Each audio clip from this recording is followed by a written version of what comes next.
Welcome friends. Bharathi Kannamma இன்னைக்கு எபிசோட்ல வந்த சீன்ஸ் பத்தி பார்க்கலாம். பாரதி ஸ்கூலுக்கு வராரு. மதுட்ட நீ கண்ணம்மா பார்த்து பேசிட்டியா, அம்மாட்ட அவ எதுவும் போட்டு கொடுத்துட மாட்டாள் அப்படின்னு கேட்குறாரு. அவன் உன் மேல கோபமா தான் இருக்கிறா, இருந்தாலும் அம்மாட்ட எதுவும் சொல்லிக் கொடுக்க மாட்டா, நீ பயப்படாம இரு பாரதி அப்படின்னு மது சொல்றாங்க. அந்த டைம்ல கரெக்டா கண்ணம்மா சௌந்தர்யாவை பார்த்து பேசுறாங்க. பாரதியை கையை காமிச்சு ஏதோ பேசுறாங்க. மதுட்ட சொல்ல மாட்டேன்னு சொல்லிட்டு அம்மாட்ட போட்டு கொடுத்துட்டா போல அப்படின்னு பாரதி நினைக்கிறாரு.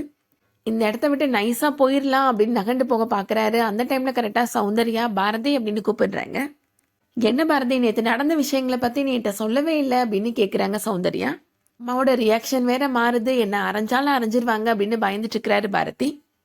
கண்ணம்மா நேத்து வழி தெரியாம நின்றுட்டு இருந்தப்ப நீ தான் கண்ணம்மாவை கூப்பிட்டு அவ வீட்டுல போய் விட்டையாம்ல அப்படின்னு சொல்றாங்க. நல்ல விஷயம் பண்ணிருக்கிற பாரதி அப்படின்னு சொல்றாங்க சௌந்தர்யா.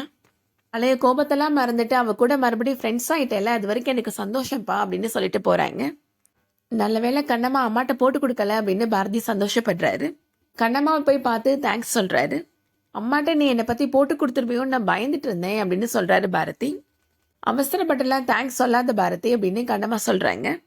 நேற்று நான் வீட்டுக்கு லேட்டா போன விஷயம் தெரிஞ்சு அம்மா என்கிட்ட வந்து விசாரிச்சாங்க, அதான் என்ன சொல்றதுன்னு தெரியாம நான் ஏதோ ஒன்று சொல்லி வச்சேன் அப்படின்னு சொல்றாங்க. மற்றபடி உன்னை பத்தி காட்டி கொடுக்கலாமா வேணாமான்றதை பத்தி நான் என்ன முடிவு பண்ணல அப்படின்னு சொல்றாங்க கண்ணம்மா. இவளுக்கு போய் நான் தேங்க்ஸ் சொல்லிட்டேனே அப்படின்னு பாரதி நினைக்கிறாரு. இவளை இப்ப வெறுப்பேத்தணுமே அப்படின்னு பாரதி நினைக்கிறாரு. வேணும்னே கண்ணம்மா முன்னாடி சிகரெட் பிடிக்கிறாரு. அடுத்ததா கண்ணம்மா வீட்டுல நடக்கிறத காமிக்கிறாங்க. டிவில ரஜினி பாட்டு ஓடிட்டு இருக்கு. அதை பார்த்த உடனே கண்ணம்மாவோட அம்மா ரொம்ப சந்தோஷமா கேட்டுட்டு இருக்கிறாங்க. கண்ணம்மா அவங்க அம்மாட்ட கேக்குறாங்க, இது உன்னோட ஃபேவரட் பாட்டு தானம்மா அப்படின்னு கேக்குறாங்க. எப்படி உனக்கு தெரியும் அப்படின்னு கண்ணம்மாவோட அம்மா கேக்குறாங்க. நான் சின்ன வயசுல இருக்கிறப்ப இந்த பாட்டுக்கு நீ ஆடி இருக்கிற இல்லம்மா அப்படின்னு சொல்றாங்க கண்ணம்மா. இப்ப எந்திரிச்சு நில்லுமா அப்படின்னு சொல்றாங்க கண்ணம்மா. பயமா இருக்குமா அப்படின்னு கண்ணம்மாவோட அம்மா சொல்றாங்க. நீ எழுந்து நின்னாதானமா நடக்க முடியும், அதுக்கப்புறம் வேலையெல்லாம் பார்க்க முடியும், எந்திரிச்சு நில்லுமா அப்படின்னு கண்ணம்மா சொல்றாங்க. கண்ணம்மாவோட தம்பி அதெல்லாம் வேணாம் அப்படின்னு சொல்லிட்டு இருக்கிறாரு. அமைதியா இருடா அப்படின்னு கண்ணம்மா சொல்லிடுறாங்க. பயப்படாம எந்திரிச்சு நில்லுமா அப்படின்னு சொல்றாங்க கண்ணம்மா. கண்ணம்மாவோட அம்மா இப்போ எழுந்து நிக்கிறாங்க. அக்கா நீ கையை விடுக்கா அப்படின்னு சொல்லிடுறாங்க கண்ணம்மா. நான் கண்ணம்மாவோட அம்மா பேலன்ஸ் பண்ண முடியாம கீழே விழுந்துடுறாங்க. கண்ணம்மாவோட தம்பி வேகமா டாக்டருக்கு கால் பண்றாரு. இதுக்கிடையில பாரதி வீட்டுல நடக்கிறத காமிக்கிறாங்க. ஜோசியர் பாரதியோட ஜாதகத்தை பாக்குறாரு. நீங்க சந்தேகப்பட்டது சரிதாமா, தம்பியோட ஜாதகத்துல தோஷம் இருக்குமா அப்படின்னு சொல்றாரு. அதனாலதான் அவருக்கு கல்யாணம் தட்டி போயிட்டே இருக்குது அப்படின்னு சொல்றாரு. நீங்க கவலைப்படாதீங்கம்மா, ஒரு தோஷ நிவர்த்தி பூஜை பண்ணிட்டா எல்லாம் சரியாயிடும் அப்படின்னு ஜோசியர் சொல்றாரு. நம்ம ஊர் ஈஸ்வரன் கோயில்லையே அந்த பரிகாரம் பண்ணிடலாம் அப்படின்னு ஜோசியர் சொல்றாரு. நாளைக்கு நல்ல நாள் தான், பூஜைக்கான எல்லா ஏற்பாடும் பண்ணிருங்கம்மா அப்படின்னு ஜோசியர் சொல்லிடுறாரு. சௌந்தர்யாவோட அண்ணி மனசுல நினைக்கிறாங்க, பாரதிக்கு கல்யாணம்னு ஒன்று நடந்துச்சுன்னா அது என்னோட பொண்ணு வெண்பா கூட தான் அப்படின்னு நினைக்கிறாங்க. பாரதி இப்போ அவங்க வராரு. பாரதிட்ட அந்த பரிகார பூஜை பத்தி சௌந்தர்யா சொல்றாங்க. இதெல்லாம் தேவையான கொஞ்சம் யோசிங்கம்மா அப்படின்னு பாரதி சொல்றாரு. எங்களோட நம்பிக்கை பாரதி அப்படின்னு சொல்றாங்க சௌந்தர்யா. பூஜை நடந்தா உன்னோட கல்யாணத்துக்கு எந்த தடங்களும் இருக்காதுன்னு நான் நம்புறேன்டா அப்படின்னு சொல்றாங்க சௌந்தர்யா.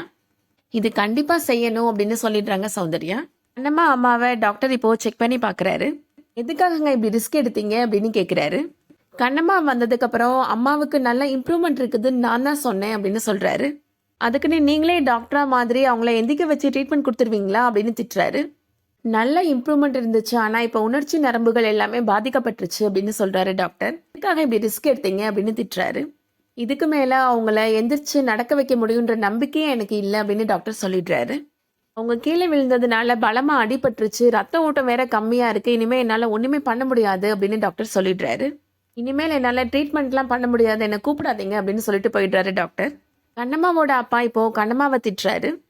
உன்னைய திரும்பி வர சொன்னதே இவளை குணப்படுத்தணும் அப்படின்றதுக்காக தான். இப்ப நீ என்ன பண்ணி வச்சிருக்கிற, இவளை நிரந்தர நோயாளி ஆக்கி வச்சிருக்கிற அப்படின்னு திட்டுறாரு.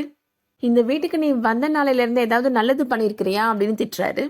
கண்ணம்மா சொல்றாங்க, நான் தான் அம்மாவை உற்சாகப்படுத்தி எழுந்து நிக்க வச்சா அவங்க கொஞ்சம் கொஞ்சமா தேறிடுவாங்கன்னு நினைச்சேன்ப்பா அப்படின்னு சொல்றாங்க. டாக்டர் சொன்னதை மீறி உன்னோட இஷ்டத்துக்கு எதுக்காக பண்ணுன அப்படின்னு திட்டுறாரு. யாருக்குதான் நீ அடங்குவ அப்படின்னு கண்ணம்மாவோட அப்பா திட்டுறாரு. ஏதாச்சும் நல்லது நடக்கும் அப்படின்னு நம்பிக்கையில இருந்தா மறுபடியும் ஜீரோல கொண்டு வந்து நிப்பாட்டிட்ட அப்படின்னு திட்டுறாரு. அன்னைக்கு என்னமோ நான் வேலைக்கு போய் வீட்டு பிரச்சனை எல்லாம் தீர்த்து வச்சிருவேன்னு பேசுனேன், இதுதான் நீ தீர்த்து வைக்கிற லட்சணமா அப்படின்னு திட்டுறாரு. பாக்குறதுக்கே எனக்கு பிடிக்கல அப்படின்னு சொல்லிட்டு போயிடுறாரு கண்ணம்மாவோட அப்பா. எல்லாம் ஒன்னாலதான் அப்படின்னு கண்ணம்மாவோட தம்பியுமே திட்டிட்டு போறாரு. கண்ணம்மா ஃபீல் பண்ணி அழுதுட்டு இருக்கிறாங்க. அதோட இன்னைக்கான எபிசோட் முடியுது. இந்த வீடியோ உங்களுக்கு பிடிச்சிருந்துச்சுன்னா லைக் பண்ணிக்கோங்க. ரெகுலர் சீரியல் அப்டேட்ஸ்க்கு நம்ம சேனலை சப்ஸ்கிரைப் பண்ணிக்கோங்க. தேங்க்யூ.